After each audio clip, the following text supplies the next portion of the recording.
À la Grasse, il y a une nouvelle population qui arrive, qui est face à l'arrivée de ces populations. D'autres n'ont pas forcément envie de rester pour X raisons. La question de la présence des chanoines au regard de ce que disent certains habitants est partie prenante de tous ces jeux en fait, de changement. Le premier sentiment que j'ai eu lorsqu'on est donc géographe, c'est la question de la frontière même au sein du monument abbatial que peut constituer un simple mur entre c'est la question de la frontière, oui, ce qui est éminemment géographique, même de l'ordre de la micro-géopolitique, j'ai envie de dire. Qui est le fait de partager un même monument avec des visions qui sont antagonistes mais aussi complémentaires finalement. Et donc qui renvoient à l'extrême diversité que l'on peut trouver, que l'on est susceptible de trouver en fait dans ce village.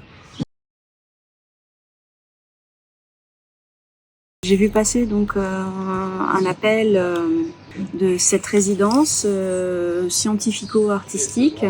La thématique cette année, c'était sur la question des métamorphoses. Et il se trouve que je travaille sur les métamorphoses villageoises. Mon ambition, en fait, c'était de venir faire un travail immersif de recherche sur le village de la Grasse. Dans le cadre de cette résidence partagée qui avait eu lieu entre mai et juin 2023, j'avais réussi à faire à peu près une cinquantaine d'entretiens biographiques avec des habitants divers du village. Je suis revenue plusieurs fois, ce qui me permet en fait de voir les évolutions au fil du temps et les choses vont très vite en fin de compte.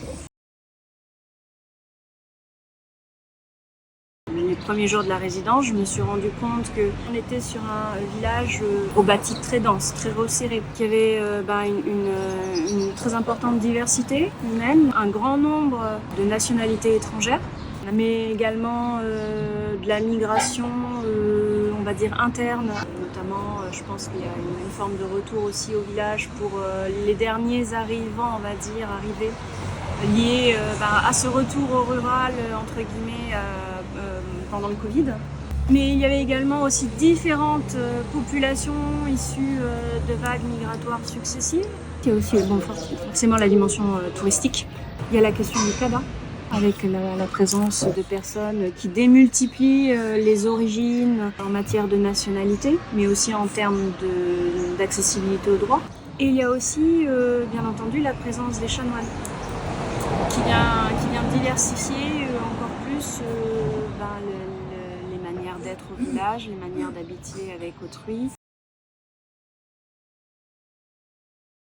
La question de l'abbaye me semblait, au regard de ce que j'avais entendu dans les entretiens, de ce que je percevais également, de ce que j'observais, particulièrement à dimension, à tendance conflictuelle, mais aussi parce que je voyais bien que ça restait pas finalement cantonné à ce lieu qui est déjà scindé.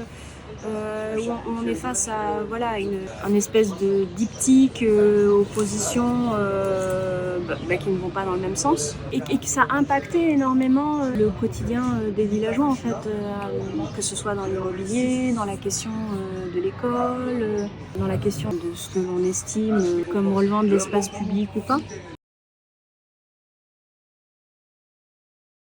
De par leur présence même et par le fait qu'ils participent à la vie du village, puisqu'ils sont dans une pratique précisément de ne pas rester en mode clos, ils font du prosélytisme, on voit qu'ils participent à certains événements, ils en organisent, mais aussi que leur présence peut attirer des familles qui ont ce désir de pratiquer leur spiritualité en plus du cadre de vie que peut offrir la Grasse. Je pense que que ça modalise le fait que votre conception de la spiritualité, de la religion, vos croyances, va forcément entrer en contact avec celle d'autres personnes.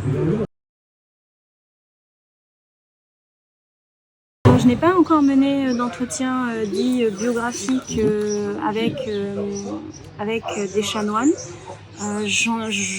Ça fait partie de l'une des choses que j'aimerais faire. J'ai commencé à avoir des discussions d'ordre informel pour essayer de comprendre quels étaient leurs regards en fait, sur les problématiques associées à leur présence et que moi j'avais pu par ailleurs entendre d'un entretien biographique à l'autre avec les habitants. Pour moi, ce qui fait quand même la richesse de ce village, c'est cette diversité. Il n'empêche que cette diversité peut être à l'origine même de formes de ségrégation, c'est-à-dire on va peut-être s'organiser des choses en commun uniquement justement avec les gens qui sont comme nous. Donc le véritable enjeu, à mon sens, c'est d'arriver à maintenir cette diversité et à en faire une source de valeur, une source d'enrichissement.